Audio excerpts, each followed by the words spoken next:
Hello నమస్తే. నేను మీ ఊహ. వెల్కమ్ టు సాయి ఊహ వ్లాగ్స్.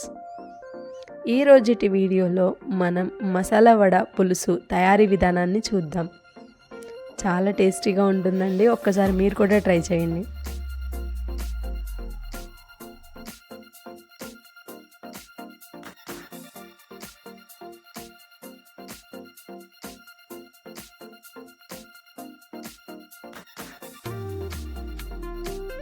మసాలా వడ పులుసు తయారీ విధానం కోసం ఫస్ట్ స్టవ్ ఆన్ చేసి ఒక కడాయి పెట్టి అందులోకి 1 స్పూన్ ఆయిల్ని యాడ్ చేసుకుందాం.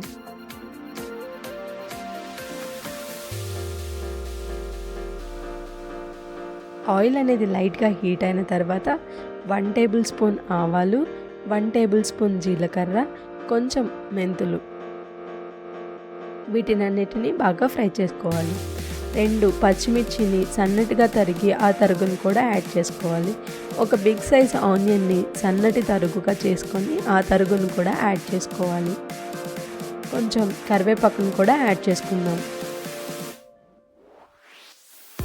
ఆనియన్స్ అన్ని లైట్గా ఫ్రై అయిన తర్వాత 1 టేబుల్ స్పూన్ సాల్ట్ని యాడ్ చేసుకుందాం. అలాగే మనం 2 టమాటాలని చిన్న ముక్కలుగా కట్ చేసి ఆ టమాటా తరుగును కూడా యాడ్ చేసుకుందాం. అలాగే కొంచెం పసుపును కూడా యాడ్ చేసుకుందాం.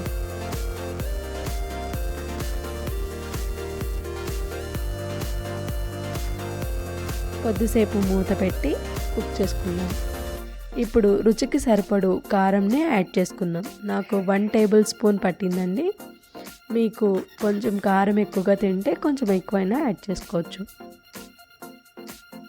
పచ్చివాసన పోయేంత వరకు కొద్దిసేపు కుక్ చేసుకొని మూత పెట్టుకుందాం. అలాగే చింతపండు, ఒక చిన్న నిమ్మకాయ సైజ్ అంత చింతపండుని తీసుకొని వాటిని రసంని ఇందులోకి యాడ్ చేద్దాం.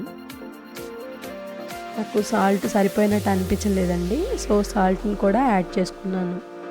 ఒకసారి టేస్ట్ చూసి అన్నీ కరెక్ట్గా ఉన్నాయా లేదా చెక్ చేసుకోండి.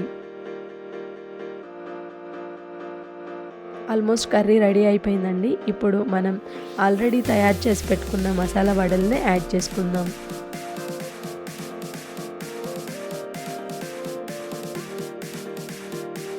ఈ పులుసు చాలా టేస్టీగా ఉంటుందండి. వైట్ రైస్లోకి ఒకసారి ట్రై చేయండి. ఎక్కువసేపు కుక్ చేయొద్దండి. జస్ట్ వాటిని వేసి 1 మినిట్ అలా ఉంచేసి ఇంకా దించేసుకుందాం. మీకు ఈ వీడియో కానీ నచ్చినట్లయితే లైక్ చేయండి, కమెంట్ చేయండి, ఫ్యామిలీ అండ్ ఫ్రెండ్స్కి షేర్ చేయండి అండ్ సబ్స్క్రైబ్ చేయండి. మరెన్నో వంటకి రిలేటెడ్ వీడియోస్ మన ఛానల్లో ఉన్నాయి, చెక్అవుట్ చేయండి. Thank you.